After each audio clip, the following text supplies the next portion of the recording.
Contract वाली बहू। नरेश की माँ अपने बेटे से मिलने दिल्ली आ रही है। इस बात का पता चलते ही नरेश के दिल में हलचल मच जाती है। नरेश अपनी माँ के स्वागत की तैयारी में लग जाता है। साथ ही उसे डर भी सताने लगता है कि उसकी माँ कहीं अपनी पुरानी जिद पर फिर से बैठ ना जाए। हे भगवान, इस बार बचा लो।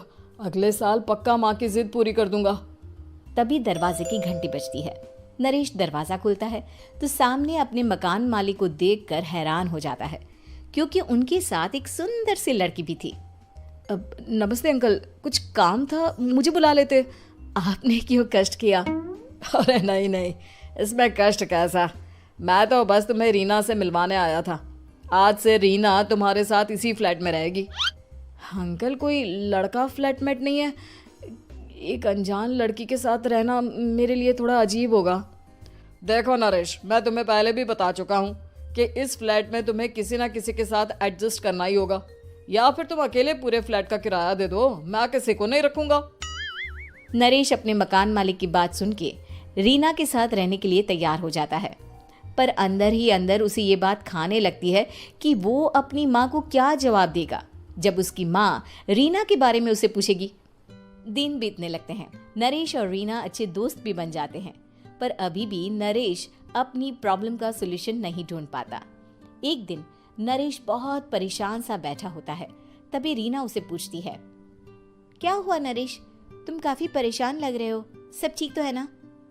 हाँ सब ठीक है, बस एक छोटी सी प्रॉब्लम है। वो एक्चुअली 2 दिन बाद मेरी माँ मुझसे मिलने आ रही है। अरे तो इसमें प्रॉब्लम क्या है, ये तो खुशी की बात है। हाँ रीना, बट मेरी माँ एक जिद लेकर बैठ गई है कि मैं शादी कर लूँ, पर मैं अभी इस चीज़ के लिए तैयार नहीं हूँ। ऊपर से जब वो तुम्हें देखेगी तो 100 सवाल करेगी, क्या जवाब दूंगा? अरे इसमें कोई टेंशन वाली बात नहीं है।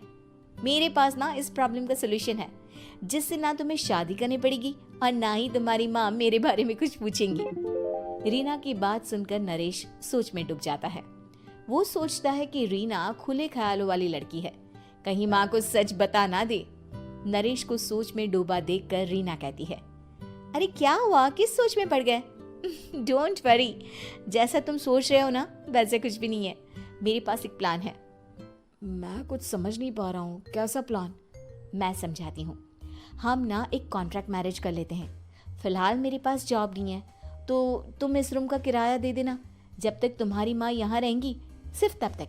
और तुम अपनी माँ से कह देना कि मैं तुम्हारी पत्नी हूँ, इससे वो मेरे यहाँ रहने पर कोई सवाल भी नहीं करेंगी। अरे बात तुम्हारी ठीक है, पर माँ से झूठ बोलना, ना ना बाबा, मैं ये रिस्क नहीं ले सकता। कोई और आइडिया दो ना तुम। देखो मंजूर हो तो बोलो, वरना सच बता दो, मुझे कोई प्रॉब्लम नहीं है। रीना की बात सुनकर नरेश सोच में डूब जाता है। बहुत सोचने के बाद जब उसे कोई रास्ता नहीं मिलता तो वो रीना के बताए हुए रास्ते पर चलने के लिए तैयार हो जाता है। वो रीना से बात करता है और अपनी माँ की पसंद और नापसंद के बारे में बताता है। रीना भी नरेश की सभी बातों को ध्यान से सुनती है, ताकि कहीं उससे कोई गलती ना हो जाए। आखिर वो दिन भी आ जाता है जब नरेश की माँ उससे मिलने दिल्ली आ जाती है। नरेश अपनी माँ को फ्लैट पर लेकर जाता है। जैसे ही नरेश की माँ फ्लैट के अंदर जाती है, रीना उसके पैर छू लेती है। ये देखकर नरेश की माँ थोड़ी घबरा जाती है और नरेश से पूछती है, अरे बेटा नरेश, ये कौन है? माँ ये आपकी बहू रीना है। माफ़ी चाहता हूँ, सब कुछ इतनी जल्दी में हुआ कि आपको बता ही नहीं पाया, इसलिए सोचा कि क्यों ना आपको सरप्राइज दिया जाए। अरे बेटा, मैं तो बस तेरा घर बसा हुआ देखना चाहती थी। हाँ, बहुत अरमान थे अपनी इकलौती बेटी की शादी को लेकर, लेकिन कोई बात नहीं, शायद किस्मत को यही मंजूर होगा। ये कहते ही नरेश की माँ रीना को गले लगा लेती है। रीना बेटिया, मेरा बेटा ना थोड़ा नादान है, पर तुम काफी समझदार लगती हो, और मैं जानती हूँ कि तुम इसका बहुत अच्छे से ध्यान रखोगी। माँ आप चिंता मत कीजिए, मैं सब संभाल लूंगी। नरेश की माँ अपने बहू और बेटे के साथ खुशी खुशी रहने लगती है। दिन बीतने लगते हैं।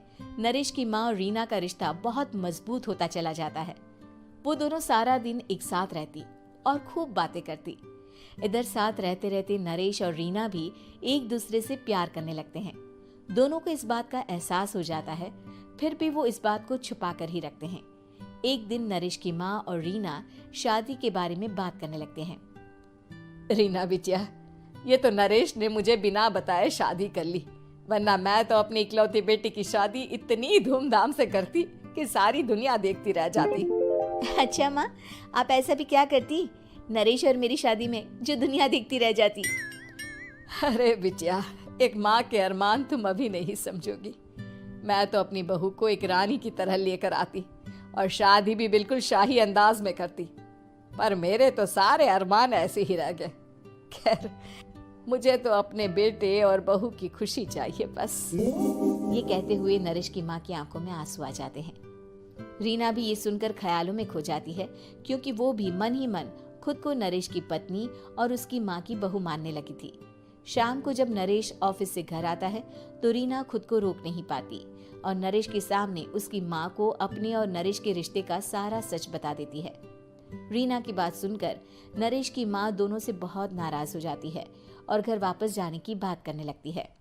तुम दोनों ने मुझसे सच छुपाकर बहुत ठेस पहुंचाई है मुझे। अब तुम लोगों के साथ नहीं रहना चाहती मैं, कल ही वापस चली जाऊंगी अपने घर। माँ, मुझे माफ कर दो, ये सब मैंने रीना के कहने पर ही किया है, वरना मैं भी आपको कभी ठेस पहुंचाने के बारे में सोच भी नहीं सकता। हाँ माँ, हमने ये सिर्फ आपका दिल रखने के लिए किया, प्लीज हम दोनों को माफ कर दीजिए। तुम दोनों ने मेरे अरमानों के साथ खिलवाड़ किया है, और वैसे भी मुझे अपने बेटे के लिए एक अच्छी लड़की ढूंढनी है, इसलिए मेरा यहाँ से जाना ही बेहतर होगा। माँ की ये बात सुनकर रीना खुद को रोक नहीं पाती। माँ, क्या मैं आपके घर की बहू बनने लायक नहीं हूँ? रीना की बात सुनकर नरेश हैरान रह जाता है। नरेश की माँ भी कुछ समझ नहीं पाती। मैं कुछ समझी नहीं, आखिर तुम कहना क्या चाहती हो? माँ, मैं वो नरेश से बहुत प्यार करती हूँ और साथ ही साथ मैं आपको भी अपनी माँ मान बैठी हूँ। आज जब आपकी बातें सुनी तो खुद को रोक नहीं पाई, इसलिए सारा सच आपको बता दिया।